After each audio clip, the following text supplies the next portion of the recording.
The Abyss gazes back, unveiling Nietzsche's dark laws for transforming adversity into dominion. There are truths that flicker at the edges of our awareness, whispers of a reality we often choose to ignore. These are not the comforting platitudes of the comfortable, but the stark, unvarnished insights that lie at the heart of true human potential. This is the domain of what we might call the Dark Nietzsche, not a morbidity of spirit, but a radical confrontation with the truths that shape our deepest selves, the truths often avoided in the serene pursuit of conventional peace. It is in this confrontation, in this willingness to gaze into the abyss, that we find the raw material for genuine self-mastery, for the forging of an inner empire that no external force can ever dismantle. We are conditioned by the very fabric of our societies to fear failure. We are taught to see it as a dead end,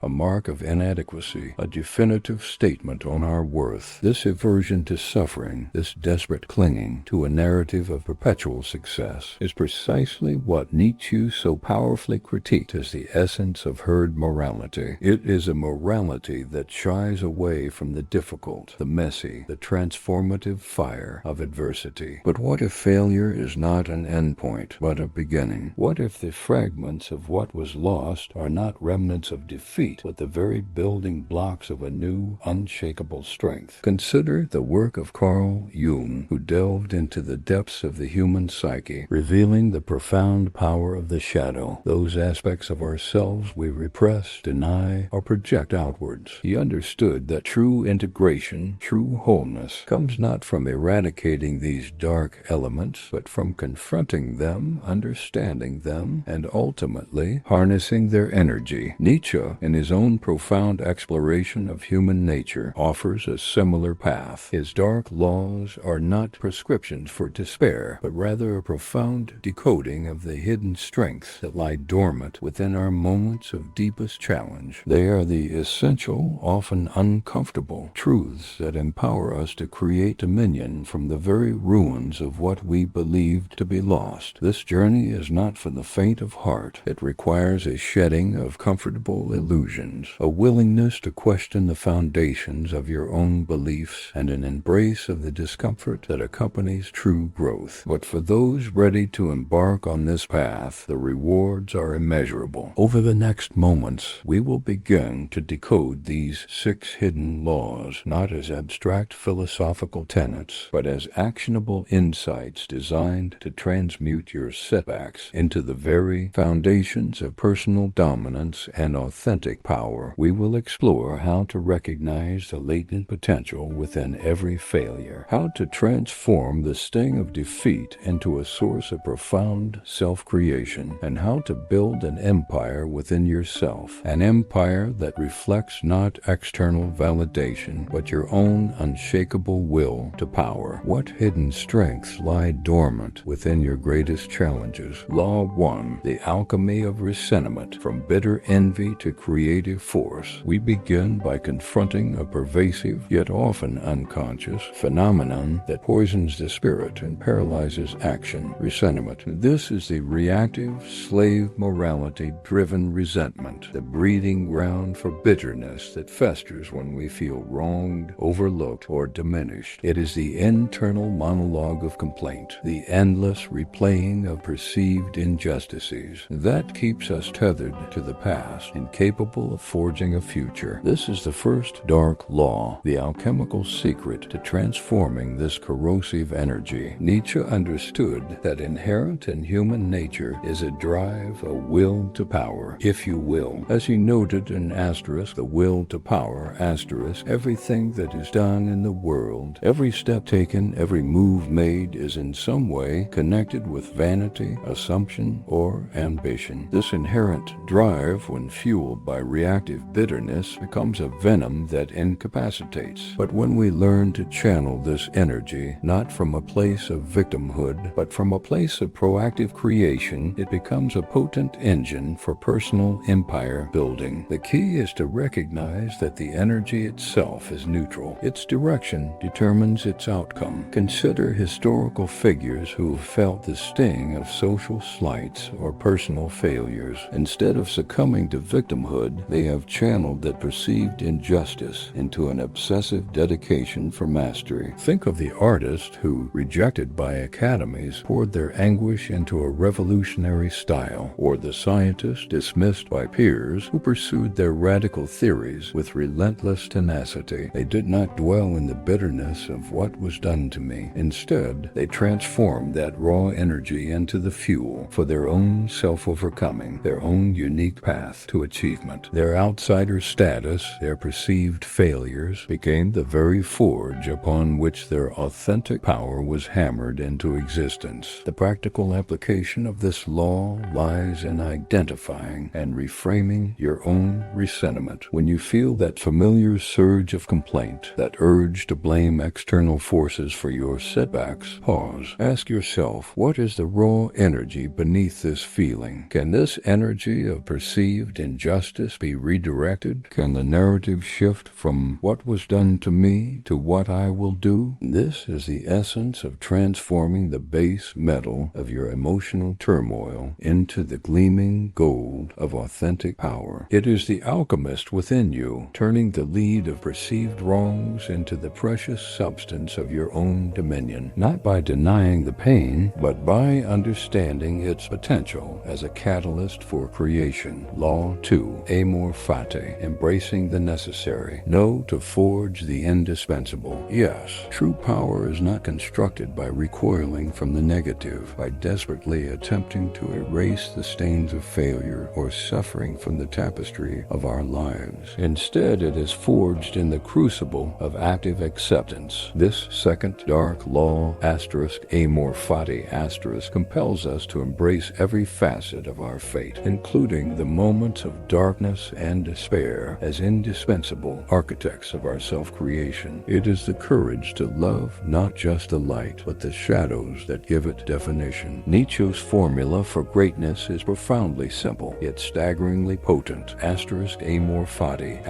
He proclaimed, "My formula for greatness in a human being is Amor Fati, that one wants nothing to be different, not forward, not backward, not in all eternity, not merely bear what is necessary, still less conceal it, but love it. The empire we seek to build is not erected on foundations of denial, but on the bedrock of what has been, what is, and what must be. The rubble of our past, the fragments of our perceived failures, are not obstacles to be bypassed. They are the essential building materials that, when embraced, give our structure its unique strength and character. Psychologically, our default setting is often to resist what is painful, to fight against the currents of adversity, to deny the unwelcome truths of our reality. This law offers a strategic counter-movement. It invites us to perceive these moments of no, these setbacks, these rejections, these painful realizations, not as impediments to our ascent, but as necessary preconditions for the powerful, unshakable yes of our own destiny. It is the understanding that without the resistance, without the struggle, there can be no true growth, no genuine resilience, no profound ascendancy. To practice this law, engage in an exercise of fate affirmation. Identify a significant past failure or hardship, a moment that continues to cast a shadow. Then intentionally articulate, not with resignation, but with a clear, unclouded mind, precisely why its occurrence was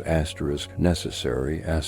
How did it shape your understanding? How did it temper your will? How did it ultimately contribute to the pursuit of your self-mastery and your quest for authentic power? By disarming its negative hold, by recognizing its essential role, you strip away its power to diminish you and instead harness it as a testament to your own capacity for transformation. Consider the sculptor. They do not lament the marble chipped away, the excess material discarded. They understand that each precise stroke, each removal of what is not the form, is vital to revealing the magnificent sculpture within. Similarly, failure, when embraced with Amor Fati, becomes the sculptor's chisel. It is the force that shapes the rough stone of our existence into the magnificent, unshakable empire of the self. What no moment in your past is waiting to be loved, waiting to reveal the indispensable yes of your own becoming. Law 3. The will to power over the will to comfort, decolonizing the self from external validation. We are immersed in a modern epidemic, a pervasive seeking of comfort and validation from external sources. Societal approval, fleeting trends, the insistent hum of the herd mentality. These have become the crutches upon which many lean, eroding the very foundation of authentic personal power. This third dark law is a direct challenge to that dependency, a call to dismantle the internal structures that bind us to the opinions of others. Nietzsche understood this deeply, observing the dynamics of resentment that arise when individuals are driven by external affirmation. He noted an asterisk on the genealogy of morality asterisk how the slave type harbors a secret, vengeful contemplation, and the assaults they make are of a contemptuous and malicious kind. This inner slave is addicted to external approval, and when that approval is withheld, or when they perceive others as having it, their internal world festers. The true empire, the one that endures, is an internal fortress, built by dismantling this subservient self, this aspect that relies on the gaze of the crowd. The comfort we seek from external validation is often a neuro-emotional trap, a loop fueled by transient dopamine rewards tied to social approval. This law aims to trigger a desire for something more profound, a stable, unshakable form of self-worth derived not from fleeting affirmation, but from internal mastery. It offers a pathway beyond this dependency, a liberation from the constant need for external applause. The practical application here is a technique for the decolonization of the mind. Begin by identifying and systematically challenging your own beliefs, desires, and fears. Ask yourself, are these truly mine, developed from my own internal landscape, or have they been adopted, absorbed from the external world without critical examination? Create an internal constitution for your own domain, defining your core values, your non-negotiables, your principles of action that arise from your own will, not from the perceived expectations of others. This is the act of severing the parasitic ties that weaken your sovereignty. The empire we strive to build is the self. The comfort we seek from external validation is the parasite that weakens its autonomy. This law is your declaration of independence. It is the act of severing those ties, of dismantling the internal structures built on borrowed ideals and establishing self-rule. What aspects of your inner world are not your own? What external validations are you clinging to, and what internal strength do they prevent you from cultivating? Law 4. The overcoming of the last man, cultivating the courage for self-creation beyond mediocrity. We must confront a pervasive danger, the insidious allure of the last man. This is Nietzsche's depiction of the epitome of mediocrity, the individual content with superficial happiness, who actively shuns risk and recoils from the arduous yet ultimately liberating path of profound self-overcoming. To build your empire, you must first recognize and conquer this internal tendency towards the comfortable and the commonplace. Nietzsche paints a stark picture in asterisk, thus spoke Zarathustra asterisk. We have invented happiness, say the last men, and they blink. That is love of the small, the health of the herd, and the sick man. This is the herd instinct for comfort, the aversion to anything that might disturb their placid existence. The empire you seek is not one of passive inheritance, but of active conquest, and it demands the courage to transcend this herd mentality. It calls for the aspiration towards something greater than mere contentment, the arduous yet profoundly rewarding path of the Bermensch, the overman. Psychologically, the fear of failure and the deep-seated comfort of the familiar create a powerful inertia. This law acts as a crucial imperative to actively seek out challenges that push beyond your perceived limits. View any failure encountered in these attempts not as a definitive end, but as vital data, as crucial feedback for your ongoing growth and self-creation. These are not setbacks. They are signposts on the road to genuine power. To cultivate this courage, engage in a courage cultivation regimen. This involves deliberately undertaking activities that evoke a healthy level of fear or uncertainty. The intention is not to court recklessness, but to observe your internal response, to learn to manage the discomfort that arises, and to derive strength from the successful navigation of these challenging moments. It is in these deliberate ventures beyond your comfort zone that you begin to truly expand your territory. The empire is not a given. It is a territory to be conquered, and its greatest frontiers lie within. This law is your call to arms against the internal last man, that voice of caution and complacency. It equips you with the courage to venture into the unknown, to confront the daunting, and to build a domain of authentic power, not from the safety of the herd, but from the bold assertion of your own will to overcome. What comfort are you clinging to that prevents the true conquest of your inner domain? Law 5, the revaluation of values from external morality to internal command. We delve now into how conventional morality, often a product of what Nietzsche termed slave morality, can become a formidable barrier to the development of personal power and authentic self-authorship. To construct your inner empire, you must undertake a profound revaluation of all values, questioning the inherited dogma that may be silently hindering your ascent. Nietzsche articulated a profound insight into the nature of perception and knowledge, suggesting an asterisk, the gay science asterisk, that the most spiritual human being thus stands in the greatest dread of all things, in the greatest insight into all things, and has the greatest aversion to them. He has knowledge of the evil of knowledge. This apparent paradox speaks to the burden of understanding that comes with true insight. This law teaches us to discern between externally imposed notions of good and evil, often designed to maintain a comfortable status quo for the many, and the internally derived directives that are essential for your own ascent. The true empire is built not on inherited dogma, but on self-determined principles. Throughout history, societal moral codes have frequently served to uphold existing power structures and stifle individual ambition. They create a framework of right and wrong that, while offering a sense of order, can also confine the spirit and limit the scope of personal achievement. The empire you are building requires a foundation of self-determined principles, values that you have critically examined and consciously chosen, rather than passively accepted. The practical application of this law involves conducting a thorough value audit of your own life. Take the time to systematically examine your core beliefs and your moral compass. Identify which values you genuinely hold as self-authored, born from your own experiences and reflections. Then, critically assess which values have been inherited, imposed upon you by family, society, or tradition, without your conscious endorsement. The goal is to develop a personal ethical framework, a set of guiding principles that actively support, rather than hinder, your pursuit of authentic power and self-mastery. Consider your inner empire as a sovereign state. This law is the act of establishing that internal sovereignty. It is the declaration of your own legislative authority over your destiny and your ethical code. You move from being a subject bound by external moral decrees to becoming the legislator, the architect of your own moral landscape. What inherited values are currently dictating your actions, and how might a revaluation pave the way for your true command, the empire within? Forging your dominion from the crucible of failure, we have journeyed through the shadows, exploring the dark Nietzsche and the profound, often uncomfortable truths that lie at the heart of human potential. We have unveiled 6 hidden laws, not as mere philosophical curiosities, but as interconnected principles designed to transmute adversity into authentic personal power, into dominion over the self. These laws offer a radical framework for transforming the fragments of failure into the very foundations of your inner empire. Remember the alchemy of ressentiment, where bitter envy is transmuted into creative force. Recall Amor Fati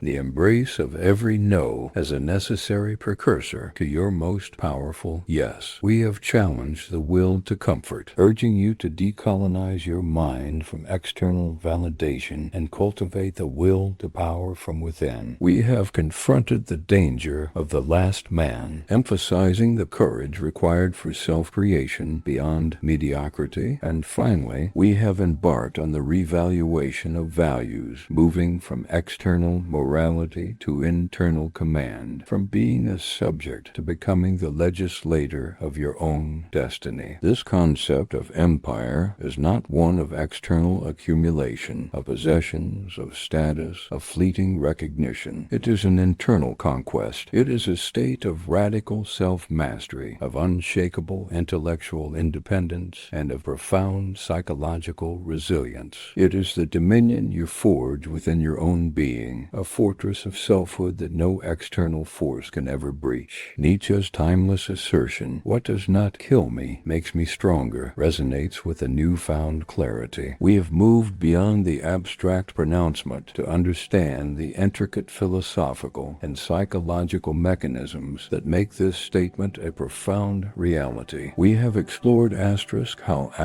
the crucible of failure, when approached with these laws, forges not weakness, but an unyielding strength. The path of self-creation is arduous, demanding, and often solitary. It requires a willingness to confront uncomfortable truths, to question deeply ingrained beliefs, and to embrace the transformative power of what society often deems as failure. This is the dark, yet ultimately liberating path. Your journey begins now. Initiate your own revaluation of values. Dare to embrace the challenges that will forge your dominion. If these insights have resonated with you, if you feel the stirrings of that inner empire waiting to be built, then join us. Subscribe to continue this exploration of profound concepts, to deepen your understanding of the human psyche, and to forge your own unshakable inner strength. The quest for authentic power is a lifelong endeavor, and we are here to walk that path with you.